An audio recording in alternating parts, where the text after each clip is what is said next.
नमस्कार, मैं एडवोकेट विकास नागवान और आज हमारे साथ जाने माने चार्टर्ड अकाउंटेंट कुशल जी हैं। सर, आज हम अपने व्यूअर्स को कुछ ऐसी प्रॉब्लम्स और उनके सॉल्यूशंस के बारे में डिस्कस करके बताना चाहेंगे जो प्रॉब्लम अभी लॉकडाउन की वजह से यानी कोरोना और कोविड की वजह से लोगों को फेस करनी पड़ रही है। लॉकडाउन है, इकोनॉमी स्लो है और इस समय सबसे बड़ी प्रॉब्लम जो है वो लिक्विडिटी की है। जो बिजनेसमैन अपना लिक्विडिटी मेंटेन नहीं कर पाएगा उसको आने वाले समय में कहीं ना कहीं प्रॉब्लम होने वाली है। काफी बिजनेस या तो बंद होने की कगार पे पहुंच जाएंगे या बंद हो जाएंगे। और किसी भी बिजनेसमैन के लिए इस टाइम को अच्छे से निकालना और इस लॉकडाउन को खत्म होने के बाद एक अच्छे तरीके से वापस जंप करना बहुत इंपॉर्टेंट है। तो कुशल जी, देखिए, दो तरह के बिजनेस हैं जिनको अभी प्रॉब्लम फेस करनी पड़ रही है। एक तो स्टार्टअप्स हैं और दूसरे जो एग्जिस्टिंग बिजनेसमैन हैं। जो बिजनेसमैन अभी काम कर रहे हैं, सबसे बड़ी प्रॉब्लम जो है वो किस सेगमेंट को सबसे ज्यादा प्रॉब्लम आने वाली है? देखिए, जो स्टार्टअप है दे हैव उन्होंने बिल्कुल अभी चलना शुरू किया है। हम्म। कंप्लायंस इश्यूज आएंगे उनको। कंप्लायंस इशू के लिए सरकार ने एक्सटेंशन दे दिया है, लेकिन इंटरेस्ट से छुटकारा नहीं दिया। इंटरेस्ट रिड्यूस कर दिया है। जैसे इंटरेस्ट 18% लगता था तो उसको 9% कर दिया आफ्टर अ सर्टेन डेट। 30 जून तक का डेट दिया है इनकम टैक्स में, जीएसटी में। अगर आपको अपील फाइल करनी थी तो उसका एक्सटेंशन दिया है। कंप्लायंस इशू में सरकार ने मदद की है कि टाइम दिया है कि आप जब ऑफिस जा सकें अपने तो आप कंप्लायंस कर दें। लेकिन जो टैक्स जमा करना है वो आप 18% की जगह आप 9% का इंटरेस्ट देके आप टैक्स को जमा कर सकते हैं, अगर आप ड्यू डेट तक नहीं जमा कर पाते हैं। जो हमारे व्यूअर समझ पा रहे हैं वो ये है कि हो सकता है कि कंप्लायंस थोड़ी डिले हो जाए, लेकिन कंप्लायंस करनी तो पड़ेगी। तो जितना जल्दी कर लें उतना अच्छा है। उतना ही अच्छा है, सही बात कह रहे हैं। और स्टार्टअप्स को दूसरा इशू जो आएगा वो सबसे ज्यादा होगा बिजनेस का आना। जब ये लॉकडाउन खत्म होगा तो इमीडिएटली उनको बिजनेस आ भी सकता है, क्योंकि पर वो सेक्टर पे डिसाइड करेगा। अगर उनका जो प्रोडक्ट है एसेंशियल कैटेगरी में आता है, बिजनेस के एसेंशियल कैटेगरी में आता है, तो बड़ा रैपिड ग्रोथ होगा। पर अगर कोई इनोवेटिव प्रोडक्ट है, टेक्नोलॉजी रिलेटेड प्रोडक्ट है, जो आपके first few months of your business को खड़ा करने के लिए, मतलब अब तो सारे बिजनेसेस बंद हैं, तो लॉकडाउन खत्म होगा, लोगों को वापस अपना इंजन चालू करना पड़ेगा। तो जो इंजन चालू करने के लिए जो रिक्वायरमेंट्स होंगी और जो स्टार्टअप्स उन रिक्वायरमेंट्स को केटर करेगा वो रैपिडली ग्रो करेंगे। लेकिन आप उन स्टार्टअप्स पे जो बहुत ही इनोवेटिव प्रोडक्ट ला रहे हैं या टेक्नोलॉजी रिलेटेड ला रहे हैं, जो कॉस्ट कटिंग नहीं करेंगे, उनको टाइम लगेगा ग्रो करने। कुशल जी, एक बात बताइए कि जो एग्जिस्टिंग बिजनेसमैन है, क्योंकि इस लॉकडाउन की वजह से उनकी हो सकता है कि वो सैलरी जो डिडक्शन है एम्प्लॉयज़ की वो तो करें, लेकिन कम्प्लीटली वो सैलरी देने से मना नहीं कर सकते। और साथ में जो रेंट और जो बिजली की और बाकी सारी लाइबिलिटीज़ हैं और जो गवर्नमेंट की लाइबिलिटीज़ हैं वो तो उन्हें कभी ना कभी पूरी कंप्लीट करनी ही पड़ेंगी। इसके अलावा काफ़ी बिजनेसमैन ऐसे भी हैं जिन लोगों ने अपने बिजनेस को चलाने के लिए लोन लिया हुआ है, तो उसकी ईएमआई भी उनको 3 महीने के मोरेटोरियम के बाद पे करनी पड़ेगी। तो आने वाले समय में जो कैश क्रंच है, जो लिक्विडिटी की इशू पड़ेगा, उस लिक्विडिटी के इशू को ओवरकम करने के लिए बिजनेसमैन को क्या करना चाहिए? आपने बहुत अच्छा किया, मॉरिटोरियम और 3 मंथ्स की बात की। ये अमूमन बहुत बड़ा कंफ्यूजन है कि क्या मॉरिटोरियम मिल गया है। आरबीआई ने अपने जो वक्तव्य में कहा था कि उनका, अगर मैं पूरी अंग्रेजी बताऊं तो द बैंक्स में allow the borrower moratorium period of 3 months। SBI ने अलाउ कर दिया लेकिन ये बैंक के ऊपर है कि वो 3 महीने का मॉरिटोरियम आपको देता है या नहीं देता है। सारे बैंक्स ने टिल डेट मॉरिटोरियम नहीं दिया है। मॉरिटोरियम पेमेंट के लिए है, इंटरेस्ट के लिए नहीं है। इंटरेस्ट आपके ऊपर चार्ज होगा इन 3 महीने में भी। दूसरी बात, सरकार ने ये कहा है, आरबीआई ने रादर, कि आप 3 महीने तक ईएमआई मत दीजिए। जहां आपका टर्म लोन है, टर्म लोन पे तो सबसे ज्यादा दिक्कत आएगी, और वो ये है कि टर्म लोन पे इंटरेस्ट लगता है आउटस्टैंडिंग बैलेंस पे। तो मान के चलिए मैंने 1 लाख का लोन लिया, उस पे इंटरेस्ट लगा, अप्रैल मंथ में इंटरेस्ट लगा 1,05,000 मान लीजिए, 1,10,000 मान लीजिए, वो 1,10,000 for the month of May principal amount बन जाएगा। तो लोन तो मैंने 1 लाख का लिया है, उस पे इंटरेस्ट बनेगा 1,10,000, तो मई मंथ का प्रिंसिपल अमाउंट जिस पे इंटरेस्ट लगेगा वो 1,10,000 हो गया। जब तक गवर्नमेंट ये सपोर्ट और ये क्लैरिटी नहीं देती कि ईएमआई पे तो एक्सटेंशन है पर वो इंटरेस्ट भी 3 महीने तक नहीं चार्ज करेंगे, तब तक इस पे कोई फायदा मेरे हिसाब से नहीं है। इस जो एक्शन लिया है आरबीआई ने, उन्होंने सिर्फ क्योंकि लिक्विडिटी की क्रंच होगी तो पेमेंट डिले कर दिया। बताएं। तो अल्टीमेटली जो बिजनेसमैन जिन लोगों ने लोन लिया हुआ है, अल्टीमेटली वो नुकसान की पोजीशन में ही रहेंगे कि जो प्रिंसिपल अमाउंट उनका बढ़ता चला जाएगा, उसकी वजह से उनको एट द एंड ज्यादा पेमेंट करनी पड़ेगी, बशर्ते इसके कि गवर्नमेंट उनको कोई रिलीफ देती। गवर्नमेंट ने उनको एक छोटा सा लॉलीपॉप दे दिया कि आप 3 महीने बाद पेमेंट शुरू करें, लेकिन पेमेंट तो ज्यादा देनी पड़ेगी। पेमेंट तो आपको देनी ही पड़ेगी, डिले कर दिया पेमेंट।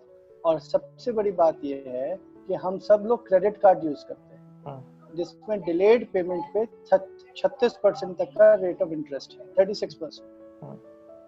इंटरेस्ट पे कोई छूट नहीं है। अगर हम क्रेडिट कार्ड का पेमेंट डिले करते हैं तो उसमें इंटरेस्ट लगेगा। जो डिले इन पेमेंट है उसका सिर्फ एक रीजन था कि हमारा सिविल स्कोर ना खराब हो। अगर आपने 3 महीने का डिले कर दिया तो अनुमान उसको एनपीए मान लिया जाता है बैंक्स के हिसाब से। तो बैंक्स को जब एनपीए होता है तो उनको एडिशनल प्रोविजनिंग भी करनी पड़ती है। तो बैंक्स वहां से बच गए कि उनको एडिशनल प्रोविजनिंग नहीं करनी पड़ेगी अपनी, और कंज्यूमर इसलिए बच गया कि उसका सिविल स्कोर नहीं खराब। लेकिन अमाउंट वाइज बेनिफिट नहीं है कंज्यूमर बोरोवर। कुशल जी, आपसे एक छोटा सा सवाल हम ये भी जानना चाहेंगे कि स्टार्टअप और जो छोटे लेवल के बिजनेसमैन हैं जिनको ये प्रॉब्लम आ रही है, तो क्या आप या आपके सर्कल के या बाकी और लोग कि इस तरह की कोई फंडिंग से रिलेटेड कुछ ऐसी हेल्प करते हैं जिससे कि जो बिजनेसमैन, जो स्पेशली स्टार्टअप्स और नए बिजनेसमैन हैं और जो एग्जिस्टिंग बिजनेसमैन भी हैं, अगर वो चाहें तो आपकी हेल्प लेके या फिर किसी तरीके से कोई गवर्नमेंट की स्कीम हो जिससे वो इस लॉकडाउन के पीरियड के बाद आने वाले टर्मोइल और तूफान जो बेसिकली बिजनेस इंडस्ट्री में होने वाला है उससे बच सके या उसको एक्सटेंड कर सके और अपने बिजनेस को सर्वाइवल स्टेज पे रख सके? देखिए, लिक्विडिटी इश्यूज जैसे आपने बोला बहुत मैसिव आएंगे जब लॉकडाउन खुलेगा। लिक्विडिटी इश्यूज में ये आएगा कि टैक्स की माफी तो होगी नहीं। गवर्नमेंट की स्कीम्स हैं, प्राइवेट स्कीम्स हैं। गवर्नमेंट की स्कीम्स सॉफ्ट लोन्स देंगी, अभी भी एग्जिस्ट करती हैं कि रेट ऑफ इंटरेस्ट 5% होगा, जिसका 6% होगा। उनमें मॉरिटोरियम पीरियड होगा, उनमें extended period, tenure of the loan काफ़ी बड़ा होगा, और इजी लोन्स होंगे जिसमें अगर कोई नया प्रोजेक्ट हम स्टार्ट कर रहे हैं तो उसमें जो प्रमोटर है उसका कंट्रीब्यूशन की रिक्वायरमेंट नहीं होगी। तो ऐसी स्कीम्स अभी भी चल रही हैं जिसमें किसी में 50 लाख तक मैक्सिमम सपोर्ट होता है, किसी में 2 करोड़ तक का सपोर्ट हो सकता है। लेकिन एक चीज़ का हमको ध्यान देना पड़ेगा कि लॉकडाउन खत्म होने के बाद बैंक्स भी डरे हुए हैं और बिजनेसमैन भी डरा हुआ है। स्कीम्स आएंगी लेकिन उनका डिसबर्समेंट बहुत संभल के होगा। डिसबर्समेंट संभल के मतलब हर आदमी को जो एक प्रपोजल लेके आएगा उसको फंडिंग नहीं हो जाएगी। बैकग्राउंड भी देखेंगे कि आपका बिजनेस का बैकग्राउंड है, आपका एजुकेशनल क्या बैकग्राउंड है, और उस बेसिस पर फंडिंग हो सकती है। प्रोजेक्ट अच्छा है, बिजनेस आइडिया अच्छा है, तो फंडिंग बहुत आराम से हो पाएगी। और दूसरा, कई प्राइवेट एनबीएफसीज आपको फंड्स देती हैं for payment of tax, for payment of GST as a short term loan. ये भी स्कीम्स एंड प्रोसीजर्स चालू किए हैं कुछ एनबीएफसीज ने। कुशल जी, एक बात छोटी सी मेरे दिमाग में आ रही है। जैसे कि आपने बताया अभी, जो सबसे बड़ी प्रॉब्लम ये लोन्स वाली है और ये सब तो चलती ही रहेंगी, लिक्विडिटी क्रंच भी होगा। और इसके लिए जो गवर्नमेंट की आप जैसे लोन की स्कीम्स के बारे में बता रहे हैं, इसमें एक छोटी सी प्रॉब्लम मार्केट में ये भी आने वाली है और जो कुछ काफ़ी बातें उड़ रही हैं कि काफ़ी लिमिटेड कंपनीज जो हैं वो भी बहुत स्ट्रेन झेल रही हैं। और हो सकता है कि कुछ लिमिटेड कंपनीज जिनके शेयर स्टॉक मार्केट में है, एनएसई बीएसई एक्स में है, उनके बंद होने के या बैंकरप्ट होने के भी चांसेस हैं। तो ऐसे में लोगों का जो करोड़ों रुपया है, जो गाड़ी कमाई का पैसा है, वो भी हो सकता है कि आने वाले टाइम में किसी कंपनी के बैंकरप्ट होने की वजह से या उसका स्टॉक एकदम से बहुत ज़्यादा गिर जाने की वजह से, या कि कंपनी अगर सरवाइव नहीं कर पा रही है, तो ऐसे में हो सकता है कि उस कंपनी में लगाए हुए शेयर्स में पैसे काफ़ी लोगों के वो भी डूबने की आशंका है। या उसके लिए गवर्नमेंट का कुछ और आपको लगता है कि ऐसे चांसेस कम है? गवर्नमेंट ने टेक ओवर के लिए अभी प्रोसीजर की, चाइना हुआ, बाकी कंट्रीज हुई, क्योंकि हम वनरेबल स्टेट में हैं, तो ये पॉलिसी, अपनी फॉरेन पॉलिसी चेंज की थी, फॉरेन इन्वेस्टमेंट पॉलिसी, कि बाहर की नेबरिंग कंट्रीज इंडिया में इन्वेस्ट नहीं कर सकती। टारगेट स्पेसिफिकली चाइना ही था कि स्टॉक मार्केट बिल्कुल ही क्रैश्ड है, जो वैल्यूएशन से, कंपनी की वैल्यूएशन से भी नीचे आपका प्राइसेस चले गए हैं। तो कोई भी अटैक करे, जिसको कॉर्पोरेट अटैक कहते हैं, और जिसपे आप सस्ते में खरीद लो और टेक ओवर कर लो कंपनीज को, वो रुकेगा इस सरकार की पॉलिसी से। सेकंड, जो आप कह रहे हैं, जो लोगों के पैसे फंसे हैं, मेरे हिसाब से द गवर्नमेंट को कुछ ना कुछ स्कीम लानी पड़ेगी जिससे कि जो स्मॉल इन्वेस्टर्स हैं वो प्रोटेक्टेड रहें। फॉरेन इंस्टीट्यूशन इन्वेस्टर्स के पास ताकत होती है इन सब चीज़ों को झेलने की, फाइनेंशियल स्ट्रेंथ होती है उनके पास, मसल पावर, जो फाइनेंशियल मसल जिसको कहते हैं, वो है इतनी कि वो इस शॉक को हैंडल कर सके। लेकिन स्मॉल इन्वेस्टर्स या स्मॉल बिजनेसमैन, एसएमईज, एमएसएमईज, जिनके पास कोई और सोर्स नहीं रहेगा, उनको बहुत बड़ा झटका लगेगा इससे, अगर बड़ी लिस्टेड कंपनीज अपने कमिटमेंट को ऑनर नहीं कर पाती। दूसरा ये है कि जो अब उसको आप सही माने गलत माने, आईबीसी कोड में एक बहुत बड़ा चेंज लाए हैं सरकार, कि पहले आप एप्लीकेशन लगा सकते थे 1 लाख रुपए तक कि कंपनी इंसॉल्वेंट है क्योंकि वो मुझे पेमेंट नहीं कर पा रही। अब उन्होंने वो 1 लाख के लिमिट को 1 करोड़ कर दिया।